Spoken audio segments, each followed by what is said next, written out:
Magandang hapon po mga karabit. Kahapon po, dinilit ko yung video dahil nagkaroon ako ng violation. So hindi pala pwede i-expose yung extender na pinakita ko kahapon. By the way, ako nga pala si Antonio Cuevas ng Lucky Charm Rabbit Tree. Ngayon, tuturo ko sa inyo paano preparation para sa pangongolekta ng similya. Ito po yung cup na madalas yung nakikita. So ano ito? Anong nilalagay dito? Nilalagay po natin dito is yung tubig. Ang init niya is 51 degrees Celsius. Ganito po yung pagpe-prepare. Ganito. Pasok nyo dito.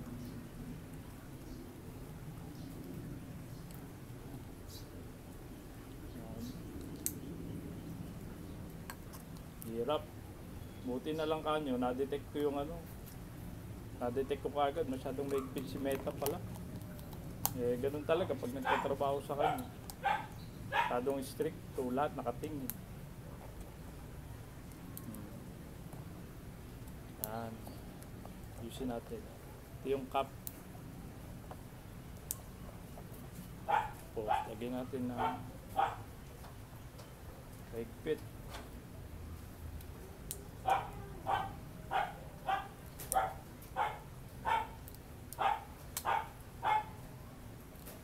Ayan po guys. So lalagyan natin ng tubig. Ito mainit na po ito.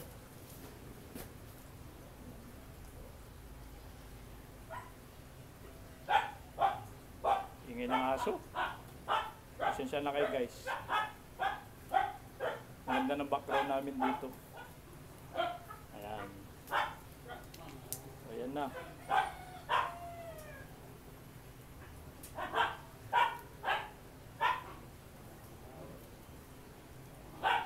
Po yun guys. Tapos nalagyan mo yung so ang pagkuha ng ang position ng pagkuha nating similya is nakaganyan. Paramatic, pagkapasok dito ng niya, dito sasaluin dito. After nun, bago natin insert, kailangan importante sa lahat is microscope. Ngayon sisilipin natin kung okay, active ba yung Siemens niya ng back.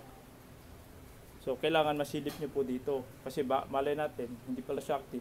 Kuha tayo ng kuha, paano tayo ng yung pala sterile pala si back. So need natin ipahinga. Mahirap pa naman pagka na-sterile nun, malamang 6 na buwan yun, 3 to 6 months bago siya makarecover. And then ito naman po para sa mga pag-insert ng yung gagamitin na pang-insert sa mga dough. Ang haba Yan. Importante ito. Lalagyan natin ng straw.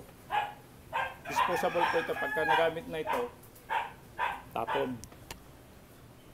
And then, dito nyo ilalagay yung yung pang-mix ng ng extender tsaka yung Siemens. Saktong 1 ml po Ang 1 ml katumbas, pagka nakakuha ka ng 1 ml na Siemens, katumbas na 10 do. So tipid po 'yun. Masyadong na yun, maganda, advanced na 'yun. Kaya 'yun ang advantage ng pag-EI. So sa next video papakita natin yung dito try natin yung tatlong extender na pinakita ko sa inyo. Pero yung isa doon, goods na 'yun. Talagang 100% po 'yun. Ngayon yung may dalawa akong pinakita, so ito try natin kung pwede siya. And then, so, susunod na video, di-demo ko kung paano yung pag-insert at yung pag-mix ng ng Siemens to extender. So, yun lang guys. So, susunod na, kita-kita tayo.